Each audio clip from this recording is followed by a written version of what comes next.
Vamos observar este trecho sobre Martin Seligman, o qual foi presidente da Associação Americana de Psicologia. Na página no site da Forbes está assim: somente um verdadeiro mago do marketing poderia transformar sua imagem de um cara mais conhecido por torturar cães no principal apóstolo da felicidade do mundo. E foi exatamente isso que o professor de psicologia da Universidade da Pensilvânia, Martin Seligman, conseguiu. O autor considera que com Seligman as pessoas possam aprender que não é a ciência que importa, mas a aparência de ciência. Possam aprender a fornecer uma cura para tudo. Maquiavelicamente, ele considera que as pessoas possam aprender com Seligman sobre marketing. Na página, ele apresenta uma crítica que uma jornalista fez às teorias da psicologia positiva, abordagem de Seligman. Essa abordagem está pautada em boas teorias?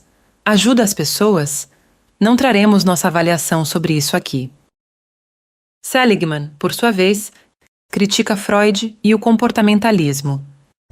E essa coisa sobre Freud e que todo garoto quer transar com a mãe não cola comigo. Eu não falei isso.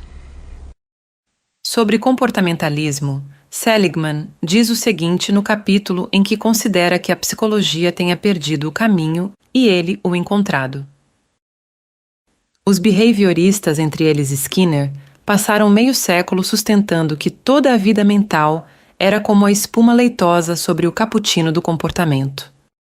Quando você foge de um urso, esse argumento se aplica, já que o seu medo reflete meramente o fato de que você está escapando, com o estado subjetivo ocorrendo depois do comportamento. Em resumo, o medo não é o motor da fuga, é apenas o velocímetro. Sempre fui anti-behaviorista, embora tenha trabalhado em um laboratório que seguia essa tendência. A importância aprendida me convenceu de que o programa behaviorista estava completamente errado. Claro que não concordo que o programa behaviorista esteja completamente errado.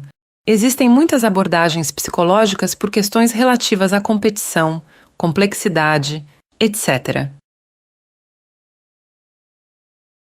Conforme uma professora da Universidade da cidade de Nova York que atua no campo da psicologia comportamental, aquela conhecida mudança de Watson pode ter relação com necessidade de lucro financeiro. O fato de Watson ter participado do movimento eugênico parece ser mais relevante para alguns religiosos do que o de ele ter mudado de concepções. Não refletiremos aqui sobre tudo o que envolve o assunto eugenia. Uma coisa os maiores autores da psicologia moderna têm em comum. Não acreditam naqueles mitos da religião naquela perspectiva. Como, por exemplo, no mito relativo a Jesus ser Deus. Eles foram influenciados pela verdade de que a Bíblia está repleta de mitos, os quais, conforme Jung, têm todo aquele valor. Para dizer que a Bíblia está repleta de mitos, estamos apresentando diversas referências mais relacionadas ao tema em vários vídeos. Quem quiser me escutar, esteja à vontade. Imagem semelhante a esta de Jesus crucificado no símbolo da psicologia é capa de um livro. Eu não li tal livro, vi a capa num breve olhar. Eu li uma postagem que apresenta imagem semelhante. Nela, o autor considera que a psicologia moderna tenha crucificado Jesus. Há críticas que mostram apenas o quanto as pessoas que as fazem estão sob o controle da religião, o quanto outros sujeitos têm vantagens por elas acreditarem desse modo. Não mostram que os críticos têm algo melhor a oferecer como propõem, pelo menos não para muitos. Quando um religioso diz, por exemplo, que os grandes psicólogos foram influenciados por concepções ruins no que diz respeito à consideração deles sobre religião, ele pode estar projetando inconscientemente sua falta de discernimento. Influências podem ser criticadas por uma insatisfação com aquelas que se tem. Aquelas influências retrógradas contribuem para não acreditar no fato da evolução biológica. E isso pode gerar um conflito. Defender um mito como verdade naquele sentido sem uma gota daquela transparência também. Os grandes autores que estamos trazendo me parecem ser pessoas também influenciadas por si mesmas.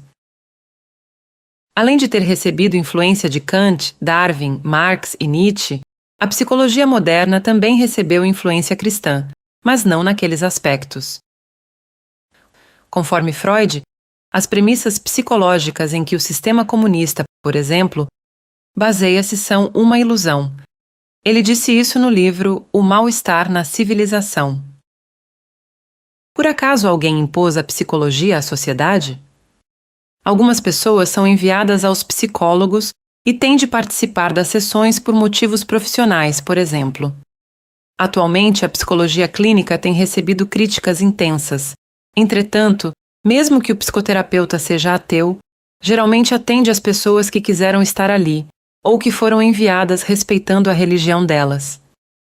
Estamos trazendo críticas às abordagens psicológicas para mostrar que nós não queremos expressar que são donas da verdade absoluta. Conceitos da psicologia são utilizados para contribuir para a educação, por exemplo, mas não é comum que isso seja feito de um modo que desrespeite a religião das pessoas.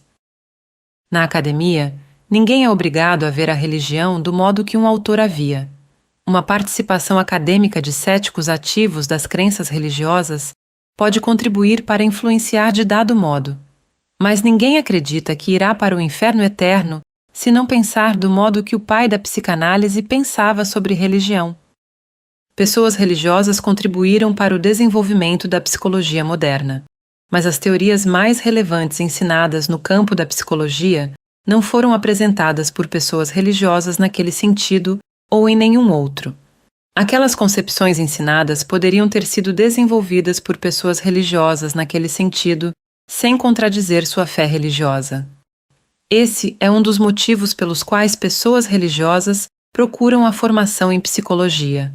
Muitas pessoas religiosas se formam em psicologia e continuam sendo religiosas, outras se tornam depois. Considerando que Freud, por exemplo, esteja certo em dizer que a concepção sobre Deus tem relação com figura paterna naquelas perspectivas, dependendo da interpretação, isso pode se chocar com algo que Jesus disse conforme o Novo Testamento.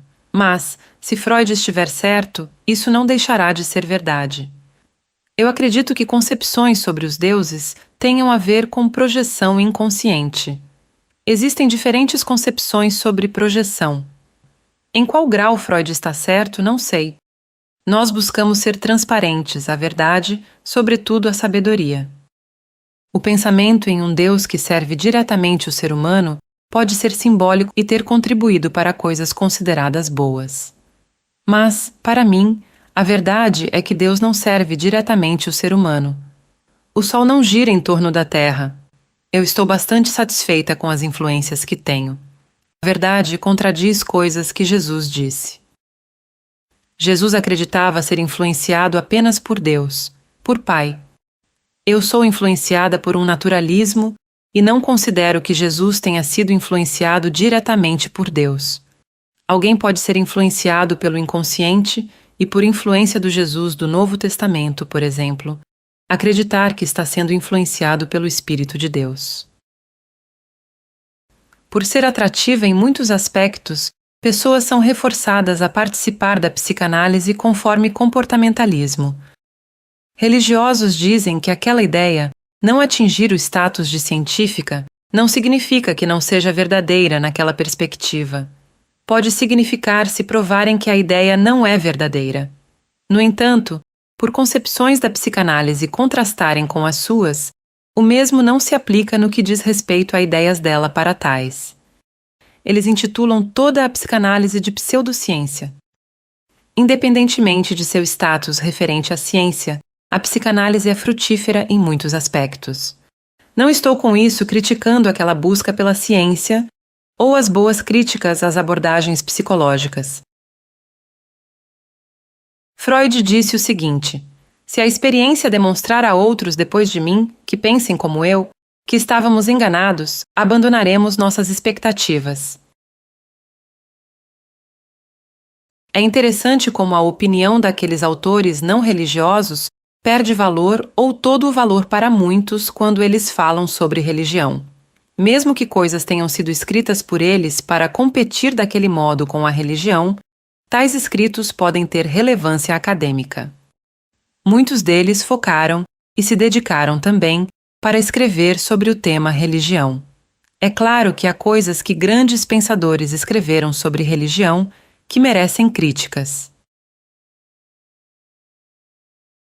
Se todos aqueles grandes pensadores e cientistas tivessem sido religiosos, o que as pessoas teriam aprendido com eles? Talvez não criticar abordagens diferentes daquelas que participam, mas a competição não gera apenas coisas consideradas ruins. É natural naquele sentido que alguém se identifique mais com uma abordagem do que com outra. Isso depende de vários fatores. Muitos religiosos são bastante competitivos. Em algum momento, pessoas acreditaram que o heliocentrismo tinha sido bem refutado pela Bíblia. Acredito que sujeitos tenham dito que era vento de doutrina. Por ser difícil encarar tal ideia e outros motivos, em algum momento, alguém pode ter dito que o Deus do século tinha cegado o entendimento de Galileu naqueles sentidos. Aquelas coisas ruins aconteceram sob a influência daquela teoria que desenvolveram, se baseando naquela interpretação da teoria da evolução biológica. Mas isso não muda o fato de a evolução biológica ser a melhor explicação sobre a origem do ser humano.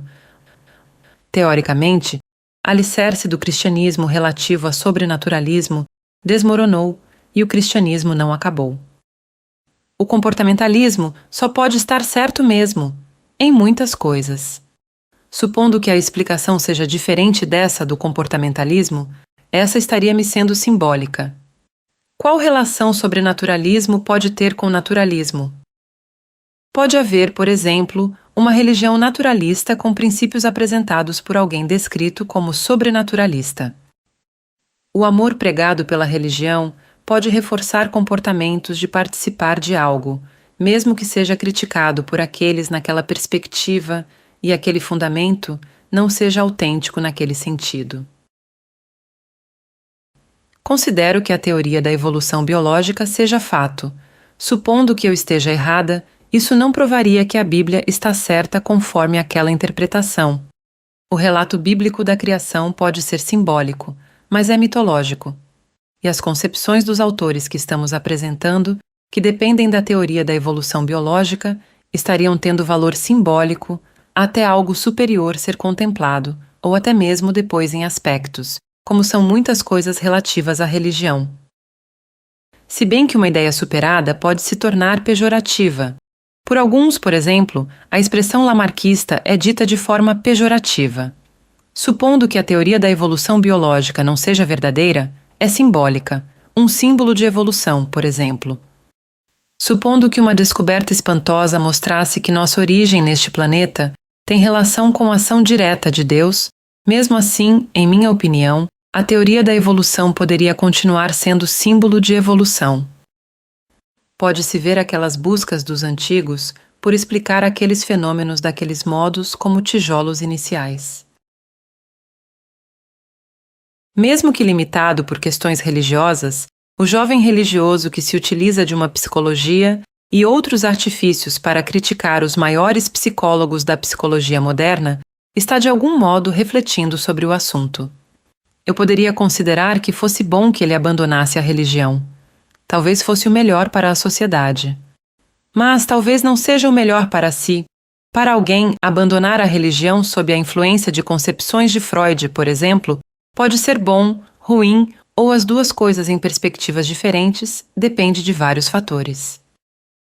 Os grandes psicólogos conheciam um pouquinho sobre influência, principalmente ou inclusive sobre a religiosa. O crítico do cristianismo escreveu: cada conquista, cada passo adiante no conhecimento é consequência da coragem, da dureza consigo, da limpeza consigo. Eu não refuto os ideais, apenas ponho luvas diante deles.